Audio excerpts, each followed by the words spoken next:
Hey everybody, and thank you for watching another video. My name is Merge, and welcome to the Breaking Bad What If series that I call the Heisenverse. A series where I make a change somewhere in the Breaking Bad or Better Call Saul timeline and see how that one change ripples throughout the entire universe. And in this video, we're going to find out what happens if Hank Schrader, a decorated DEA agent who survived the turtle bomb and took out one of Albuquerque's most infamous criminals, Tuco Salamanca, decides to ignore the demands of Joe, the owner of a junkyard. And instead of waiting on a search warrant, he just decides to break into the private domicile. And if he did, he would have not only caught Jesse, but also his own brother-in-law, Walter White, aka Heisenberg. So I guess the real question is, how would a change this early in the series affect the rest of the timeline? Well, that's what we're here to find out today. And before we get started, if you could leave a like on this video to support the channel, I'd appreciate it. And also, comment down below your favorite Hank Schrader line, just so I know it's real. And with all that out the way, let's get into it. After cooking his first batch with Gail in Gus's new lab, Walter can definitely see a promising future in this line of business. And although he's still going through it with Skylar, he now has an outlet where he can be off the grid for a few hours and not have to worry about things back home. And after the product was broken down and weighed up, him and Gail leave the laundromat for the night. And for the first time in years, Walter's actually excited about his next day of work. But when the next morning comes around, it would actually be Walter's day off, and he decides to get some reading done. And what better book to read than the one that he was quoting with Gail all last night, Walt Whitman's Leaves of Grass. But in the middle of him reading, he would get a phone call from Hank, who right now is doing a stakeout at Jesse's house and is looking for the meth lab RV. And with Hank bringing this to Walter's attention, his first instinct is to deny knowing anything about the RV. But once getting off the phone with Hank, he would immediately go to call Saul. And after some bickering about what he should do, Saul would advise him to take care of the RV and have it destroyed. And 15 minutes later, Walter would be right at the junkyard with Badger and his cousin Clovis, and he lets them know that the DEA are on their way for the RV and they need to have it destroyed before they get here. And Clovis agrees with him, and they would go back to his office to get in contact with Joe. But with Badger being there, he's not just going to let Walter destroy Jesse's RV without him knowing about it, and he would call Jesse and let him know to get down to the junkyard right away. But in doing so, it would also lead Hank right to them as well. Picking up at the junkyard, Walter has just finished paying Joe a substantial amount of money to get rid of the RV. And as Walter's reminiscing about the time they had inside the vehicle, out of nowhere, Jesse comes through the door yelling at Walter about why he's getting rid of the RV. But unknown to Jesse, Hank was right behind him the entire time. And when Walter peeks through the window of the RV, he would see Hank's car pulling up right behind the domicile. And when Hank gets out, he approaches with a crowbar and a gun in his jacket pocket. But after being confronted by Joe for trying to break into the RV, Hank goes back to his car and calls to get a search warrant. And the way he sees it, he's waited nearly a year for this moment, and waiting a few more minutes to get the warrant isn't going to make much of a difference to him. But as he waits for the warrant to come in, on the inside of the RV, both Walter and Jesse are panicking at what to do. But after some pacing and using 100% of his brain power, Walter comes up with a diabolical plan to get Hank to leave. And he uses Jesse's phone to reach out to Saul, and he would just say, "I need you to do something for me."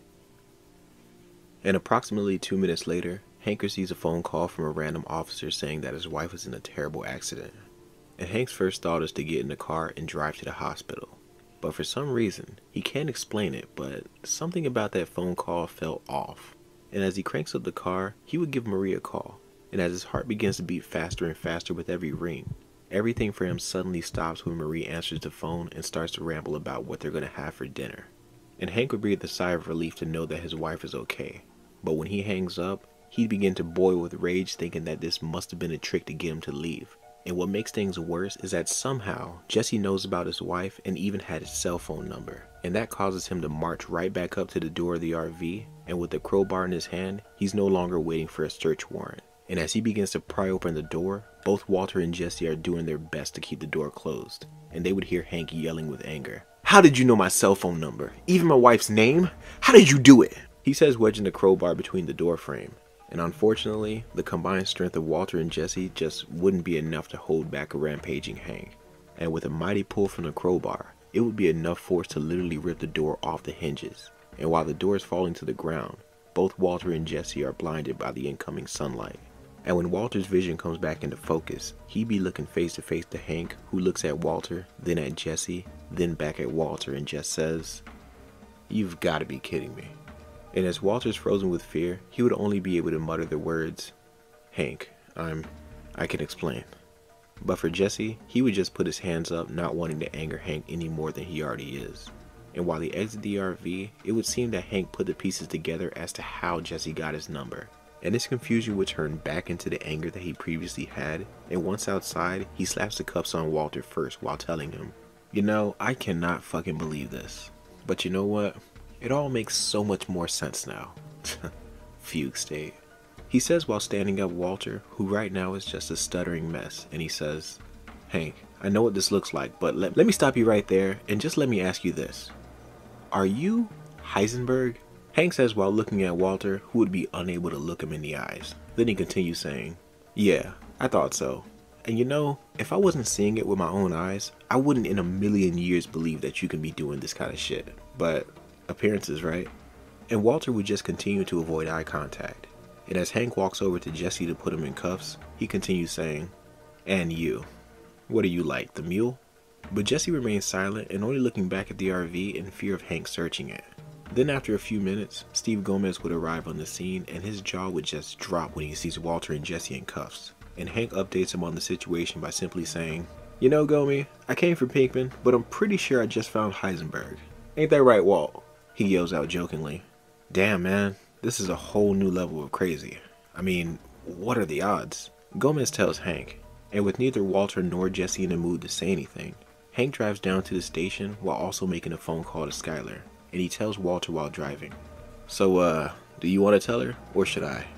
But Walter, he's so full of shame that he'd remain silent and would look everywhere but in Hank's direction, and as they continue to drive, the phone call is made and is placed on speaker. But when the voice of his wife is heard, as well as cries from his daughter, it just makes everything all the more real. And Hank would just say, "Yeah, hold on, Sky," as he looks back in the rearview mirror at Walter, and he would say, "Last chance, Walt." And for the first time since being in the RV, he finally looks Hank in the eyes, but he would just shake his head before looking down at the ground. And during the remainder of the drive, he's forced to listen to Hank tell Skylar that he's taken him to jail and he won't be getting out for a long time. But listening to Skylar's reaction is what truly surprises Walter. Because even though she knew that he was a meth cook, she plays it off to Hank that she had no idea, which at least protects her from any involvement in the case. And so if he's gonna spend the rest of his life behind bars, he can at least know that his family is safe. And with Saul in charge of his money for now, he just needs to make a phone call to get things set up. So when they do pull into the station, the only thing that's on Walter's mind is keeping quiet until his lawyer gets there. After going through the booking process at the station, Walter's finally able to get his phone call, and he reaches out to Saul and keeps it short by saying, "I need you at the station now," then hangs up, and leaving Saul to assume that things with the RV didn't go as expected. And right in the middle of his thought process, his phone begins to ring again, and when he answers it, it turns out to be Jesse this time. And almost word for word, Jesse would say the exact same thing as Walter before hanging up as well, and confirming that the two are in pretty big trouble. And to make matters worse, Mike, who's had Saul's office bugged for months, would have been listening to the conversation he had with Walter and Jesse. Mainly because ever since the deal with Gus, Mike's been put in charge on keeping an eye on them. And when Saul leaves the office to go down to the station, Mike would give Gus a call to update him on what's going on by saying, "We may have a problem."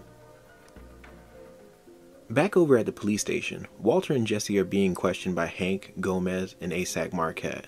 And even though they were caught dead to rights, the best thing that they can do right now is not to say a word until their lawyer gets here. And they wouldn't have to wait too much longer, because the smooth-talking and quick-witted Saul Goodman has just come through the door. And after dismissing the agents from the room, Saul gives a sarcastic remark saying, "Geez guys, I say get rid of the RV, and 30 minutes later, you get caught inside of it. Boy, some people are just allergic to good advice." And Walter would stop his rant by saying, yeah, okay Saul, so what now? What can you do about this?" What can I do about this? Well, other than pray, I'd have to look at the report to see what I can do. But if I'm looking at it from face value, I'd say that someone is going to prison. That much I know for sure. Saul explains while Walter and Jesse look at each other. And Jesse would say, "Well, when you do look at the report, just know that he came in the RV without a warrant. That's gotta count for something, yo." And while arranging some papers, Saul tells him, "I think I can use that. But in the meantime, get comfortable guys, it may be a couple days." He says leaving the room, and as he goes down the hallway, he runs right into Hank, and he says to him, "Agent Schrader, just the man I wanted to speak to. Hey, I got a question for you. When you arrested my clients, who were allegedly in a meth lab RV, "Did you have a warrant?" And Hank says with a half smile, "I see where you're going with this, and I'll play. No, I did not have a warrant at the time." And Saul tells him, "So what I'm hearing is, when you illegally enter my client's private domicile without a warrant, who else was around for the arrest?" And that's when Hank turns the tables by grabbing a paper and saying, "Regardless if I had this warrant or not," he says, holding up the warrant, "if someone is engaging in illegal activity, I don't need a permission slip to stop them."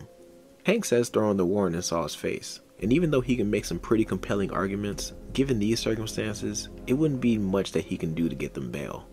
And when he goes back into the holding cell, he tells them, "I'm going back to my office to look at the report, but I gotta be honest with you guys. The DEA is playing hardball, so I'm gonna call in all the favors I can to see what else I can do." And that news makes Jesse nervous because prison is not an option for him. And when looking at Walter for guidance, he himself is still trying to process the fact that he was caught and barely acknowledges Saul or Jesse. Because right now, he doesn't know what to do, and with how he was caught, a part of him just wants to own up to it and be done with it all. But another part of him is thinking about the legacy that he's gonna leave behind for his family.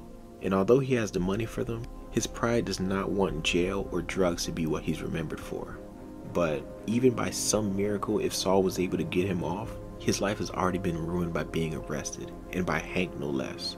So even if he does get his freedom back, he'll never have his family, putting him in an unwinnable situation. Later that same day, Gus meets up with the Salamanca twins, and they really want to kill Walter. But right now, Gus can't allow that, and knowing that Hank was the one to actually kill Tuco, he's able to convince them to go after him instead. And although the cartel forbids anyone to go after the DEA, Gus would not expect them to survive an attack on such a decorated agent like Hank Schrader. So after leaving the Salamancas to go and have their revenge, Gus receives a phone call from Mike, who fills him in on Walter's arrest. And it leaves him frustrated to know that the best meth cook in the world is now useless to him. And when weighing his options, he decides to give Mike the order to have Walter killed, because the way that Gus sees it, Walter being in jail puts the entire operation at risk. But keeping him alive with all the information that he knows just wouldn't be worth it to Gus, especially considering that he has Gale. So once Mike has his orders, he responds saying, "Give me 24 hours. But Gus tells him, "You have 12. Back over at the DEA, Hank, Steve Gomez, and ASAC Marquette are inside his office discussing the case. And usually after a big arrest like this, they'd be celebrating getting another meth cook off the streets. But with it being an arrest on Hank's own brother-in-law, even the people that support Hank find this to be all too suspicious. And Marquette would say to Hank, "I'm going to be putting you on paid leave for the next month until this case blows over, okay?" And with a confused reaction, Hank says, "But, sir, you know I'm not connected to this." And after Marquette takes a sip from his cup, he tells him, "I believe you, Hank, but perception's a real son of a bitch. And with that clown of an attorney, I don't want to give them any ammunition that they could use against us."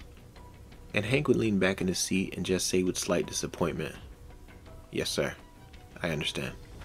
But then Marquette continues to say, "But when you get back, we're going to be discussing your promotion." "Promotion?" Hank says surprisingly. "How's Texas sound? Border Patrol. And I mean that for the both of you." He says, now looking at an excited Steve Gomez, and tells him, "Because not only do you two deserve it, but given recent events, I think you guys can use a change of scenery." And it wouldn't even be a question that they accept his offer. And with Walter and Jesse's hearing coming up in a few hours, he'd advise Hank to start his leave now, figuring that he still needs to have a conversation with his own family about what happened today. So with it not being ideal news that he has to go on leave, at least he knows when he gets back, he's walking into a promotion. So as he leaves the station with his head held up high, he goes home to decompress and spend some time with his wife. Later that evening, Walter sits in a corner of his cell in an almost upright fetal position. And ever since he spoke with Saul, he's just been replaying the day over and over in his mind. And he whispers to himself, "How could I have been so stupid?" And at that moment, the lights in his cell begins to flicker. And a few seconds later, he'd get a visit from some prisoners who all have swastika tattoos. And they would ask about the flickering lights, saying, "Hey man, did the lights go out over here?" And Walter would say, "Just a little flickering, but that's all." He says assuming that they were just curious. But when one of them closes the cell door behind them, he sees the men pull out a rope made out of ripped sheets And for the next 40 minutes, we'd be given a shot of a closed cell door, but on the inside, the men would string Walter up and hang him in his own cell. And once everyone leaves, the lights would flicker once more and signaling that the power to the security cameras has just been restored. And when the guys make it back to their own cell, a call is made, and we see that it's Jack on the other line. And once it was confirmed that Walter is dead, he would then make a call, and we find out that he called Mike and tells him that the job is done. And Mike ends the conversation by giving them the coordinates to a dead drop to pay for the job, and once he hangs up, he breaks the phone. It's now 3:30 in the morning, and Walter's death was maybe 2 hours ago, so his body has not yet been discovered and likely won't until the morning. And during this time, Hank can't sleep at all, so he decided to head to his garage and start brewing himself a batch of his own Schrader Brow, mainly because it's something that he really likes doing, and it also helps keep his mind off everything else. And usually, he'd be blasting his music in the garage while he bottles up the beer, but with it being the middle of the night, he wouldn't want to disturb Marie. So instead, he puts on a pair of headphones and cranks it up as loud as it can go. But on this night, he should have been way more alert, because right now, the Salamanca twins are climbing through his guest room window, and once inside, they slowly walk around the house with their guns at the ready. And when they make it to the master bedroom, they would see Marie sleeping with an eye mask covering her eyes. And they look at each other before Lionel grabs a pillow and puts it over her face, and with his other hand, he would fire a gun right into the pillow, killing her instantly. And not wanting to waste any time, they would simply close the door and move on to their main target. And after searching the entire house, there's only one place that he can be, and that's the garage. So as the two men approach the final door of the house, Marco would slowly twist the knob, and he would be the first to enter and go through. And even though it's dark, he's able to spot Hank, and he opens fire on him. But with some quick thinking, Hank drops to the ground where he has a gun hidden, and using the darkness to his advantage, he's able to get a clear shot on Marco and kill him with a headshot. And as Hank begins to stand back up, he only thought there was one intruder. But the moment Marco's body falls, Lionel would come from behind him and shoots him twice in the chest. And as he stands over him, he delivers the final bullet right between the eyes. And although this attack cost him the life of his own brother, blood was repaid with blood on this day. And that is the Salamanca way. So after the death ritual for Marco, Lionel heads back across the border to give an update to Bolsa and the cartel. Early the very next morning, the news of Walter White's death makes national television, and it leaves plenty of people scratching their head, from the prosecutors to Jesse and even Skyler. Nobody could have predicted his fate. And when Steve Gomez comes by to give Hank the news, he'd be the first to find both Hank and Marie slaughtered inside their own home, and having him call Marquette immediately and saying, "You need to get over to Schrader's house now. It's bad." And only minutes later, Marquette, the medical examiners, and over 20 cops are at Hank's house, and they all want the same thing, to know what happened and how to get justice for one of their own. And when looking over the crime scene, they're given a lead in the form of Marco Salamanca, who lies dead next to Hank. And judging by the tattoos, as well as the Grim Reaper card on his chest, he's identified as a Mexican national, likely cartel. And with the decorated agent now dead, there's going to be a lot more attention on the cartels around the border. But not wanting to start an international war, they would just say that Hank and Marie Schrader died from a home invasion gone wrong, and choosing to withhold the identity of the Mexican national until they have more information about the case. Picking up over at the Los Pollos Hermanos parking lot, Gus talks to Mike about the Walter White job, and while giving a detailed account on the death of the one-time meth cook, the conversation is interrupted by a radio news update, and it recounts a home invasion that resulted in 3 people dead, including a DEA agent. And Gus, without saying a word, would glance over to Mike, and instinctively, Mike would just say, "I'll get on it," as he starts up his car. And when Gus gets out and heads back into the restaurant, he'd be just as paranoid as he was when Lala was on the loose, because he knows all too well what the consequences are for giving an order that goes against the cartel. So right now, he just wants to make sure that the twins died along with Hank. But at the same time, over on the other side of the border, Lionel has just arrived at Don Eladio's home, and while he sits down with Eladio and Bolsa, he lets them know everything. From the order that Gus gave to kill Hank, to Marco being killed in the home of a DEA agent. And Bolsa knows that it's only a matter of time before he's identified by his tattoos, because that would be a dead giveaway that he's a Mexican national, and all that would do is bring unwanted attention to the cartel. So although Gus is a top earner, he just did something that put the entire operation at risk along with everyone. and even making Don Eladio nervous. And that's something that they can't have. So while puffing on a cigar, the Don would make a phone call for Gus to come down to Mexico for an emergency meeting. And when Gus questions what this is about, Eladio says while getting frustrated, "Since when do you question me, Gustavo?" "My apologies, Don Eladio. I'll be leaving within the hour." Gus says trying not to offend him again, and once the phone hangs up, he imagines what Eladio could want with such short notice. But whatever it is, he has no choice but to go to Mexico. So while he gets changed in the office of Los Pollos Hermanos, true to his word, within the hour, he'd have Victor be his driver to go with him across the border. But the entire ride, he sits waiting for a call that never comes, the one where Mike updates him on the twins. So for the next few hours, Gus would be dead silent, and being the 4D chess player that he is, he would play scenarios in his mind for hours until he gets there. Back over in Albuquerque, the news of Walter White hanging himself would shock the world, and that combined with the assassination on Hank would leave everyone not knowing how to proceed with this case. But while the courts are scrambling, Saul would use the chaos to his advantage because this is the environment where he can thrive. And with him down to just one client, he makes sure that Jesse receives the best legal service possible. Because someone was always going to go down for this. And with Walter dead, it's kind of like fate decided who deserved to have a second chance. So during the trial, Saul would push the narrative that Walter forced Jesse to work for him, maybe under threat of blackmail. And to strengthen his point, he would also use the fact that Hank didn't have a warrant before going into the RV, showing that he may have been unstable. And to put a final nail in the coffin, he would even hint at the possibility of a secret partnership between the in-laws. And as Saul works his magic throughout the trial, he's able to cut a deal with the district attorney that would get him 3 years probation with no jail time. And while driving him home, Saul tells him, "Alright kid, you got your second chance. Now stay clean for the next 3 years and you're home free." And Jesse tells him, "Yeah, I'll do that. But what about Mr. White?" He says looking at Saul, then he continues saying, "I mean, what about his family? Are they gonna get his money?"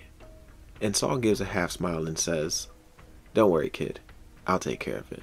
I know his wife is not gonna want to see my face after what I said about the maestro, but nobody can stay mad when they're being handed $500,000. And Jesse tells him, "Yeah, I guess you're right. So I guess I'll be seeing you around." And Saul would say to him, Yeah. And hey, when you do graduate probation, maybe we can talk about you cooking again. I'll get you a new RV if anything," he says jokingly. And before leaving, Jesse would say to him, "Maybe. You never know."